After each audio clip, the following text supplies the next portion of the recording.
رمضان آنے سے پہلے ایک دن ابھی شک ہوتا ہے کیا آج رمضان بنے گا یا آج رمضان نہیں بنے گا، تو جو آدمی اس شک والے دن میں روزہ رکھے تو آیا یہ روزہ رکھنا جائز ہے یا جائز نہیں ہے؟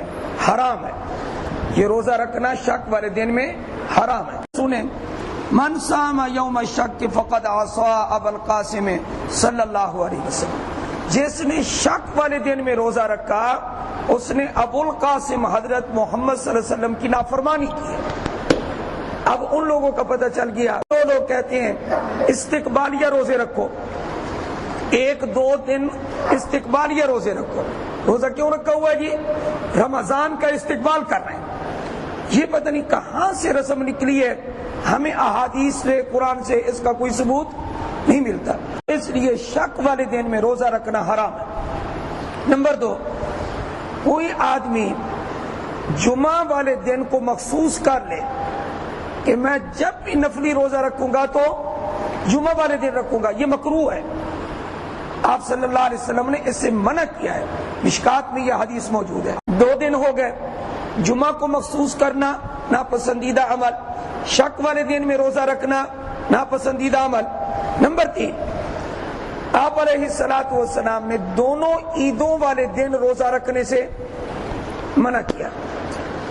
عید الفطر میں تو ایک دن منع کیا ہے، عید الاضحیٰ میں آپ صلی اللہ علیہ وسلم نے 10 ذو الحج کو منع کیا، پھر اس کے بعد 3 دن اور بھی منع ہے روزہ رکھنا، 11 اور 12 وہ ویسے عید کے دن ہے، 3 دن عید ہوتی ہے، ان میں بھی منع ہے، اور 13 ذو الحج کو بھی روزہ رکھنا منع ہے۔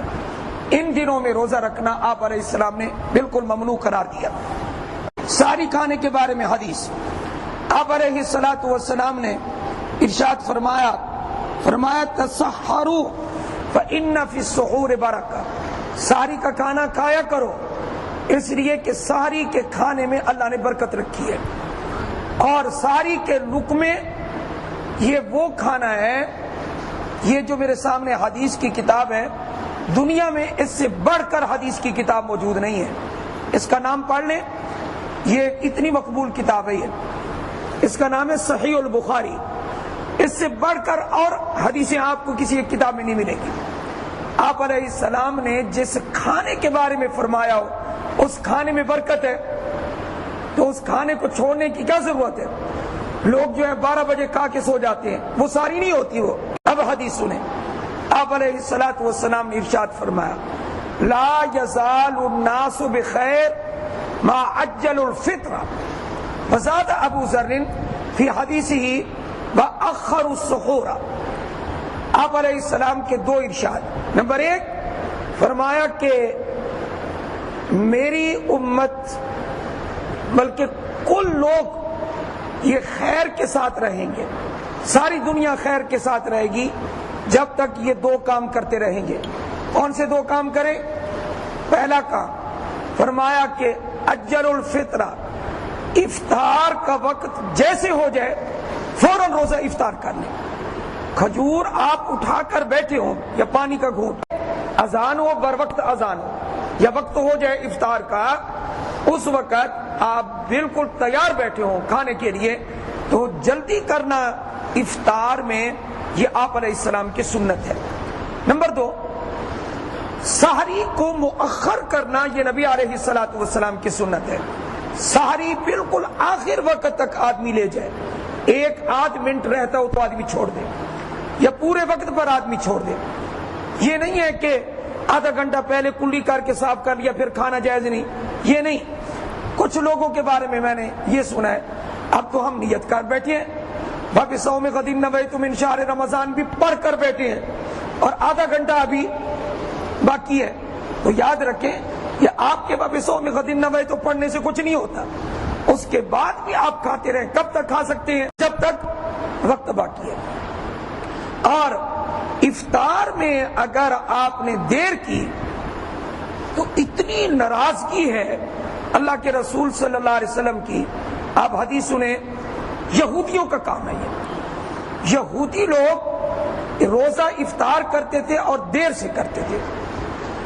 آپ علیہ السلام کی وہ حدیث جس کو حاکم نے روایت کیا اور بخاری اور مسلم کی شرط کے مطابق اس کو روایت کیا، فرمایا آپ علیہ السلام نے لا یزال امتی علی سنتی، میری امت میری سنت پر قائم رہے گی، کب تک؟ ما لم تنتظر بفطرها النجوم، جب تک میری امت اپنے افطار میں ستاروں کا انتظار نہ کرے گی۔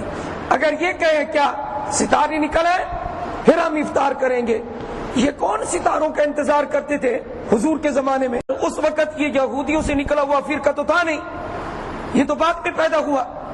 تو آج بھی کچھ لوگ ایسے ہیں جو کیا کہتے ہیں کہ ستارے نظر آئے تو ہم روزہ افطار کریں گے، ورنہ نہیں۔ کچھ عورتیں اور کچھ بوڑھے لوگ وہ کہتے ہیں کہ افطار ہم کریں گے نمک سے، نمک سے افطار کرنا یہ ثواب کا کام ہے۔ یاد رکھیں یہ خلاف سنت ہے۔ یہ آپ علیہ السلام تو رات کھجور سے افطار کرتے تھے، اگر کھجور میسر نہیں ہے پھر پانی کا گھونٹ پی کر افطار کرتے تھے۔